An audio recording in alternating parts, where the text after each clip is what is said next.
রাহুল সদ্য বিশ্ববিদ্যালয় থেকে পাশ করা তরুণ এক বন্ধুর গ্রামের বাড়িতে বেড়াতে গিয়েছিল। সেখানেই প্রথম পরিচয় হয় বন্ধুর মা শালিনী দেবীর সঙ্গে। বয়সে অনেকটাই বড় হলেও তার চোখে ছিল এক ধরনের পরিণত আকর্ষণ, যা রাহুল আগে কোনো নারীর চোখে দেখেনি।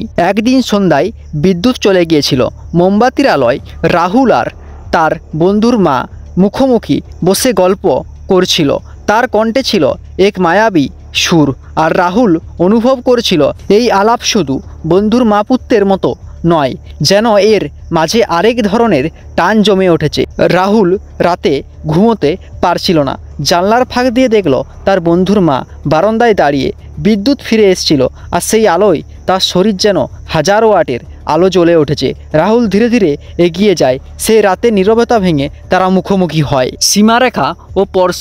শালিনী প্রথমে নিজেকে সরিয়ে নিতে চাইলেও রাহুল চায়নি। হালকা স্পর্শে সে যেন আত্মসমর্পণ করে। মুহূর্তগুলো তীব্র, অতৃপ্ত, অথচ অদ্ভুত এক শান্তির মতো। সেই রাতে তাদের নতুন সম্পর্ক শুরু হয়, গোপন কিন্তু প্রচণ্ড রোমাঞ্চকে ভরপুর। তাদের সম্পর্ক ধীরে ধীরে গভীর হয়, কিন্তু সামাজিক বাস্তবতা, বন্ধুত্ব আর অপরাধবোধ সব কিছু মিলিয়ে একসময় শালিনী নিজেই সম্পর্ক থেকে সরে আসার সিদ্ধান্ত নেয়। তবে সেই হাজার ওয়াটের রাত তাদের মনে চিরকাল জ্বলন্ত আলোর মতো থেকে যায়। বাস্তব জীবনে এরকম পরকীয়ার সম্পর্ক, সীমা ও নৈতিকতা মেনে চলা প্রত্যেকের জন্য জরুরি। বাস্তবে এই ধরনের বিষয়গুলি বাস্তবে অনেক জটিল এবং সংবেদনশীল। তাই এইরকম পরকীয়ার সম্পর্ক থেকে দূরে থেকে নিজের জীবনকে সুরক্ষিত রাখুন। দেখা হবে পরবর্তী এপিসোডে।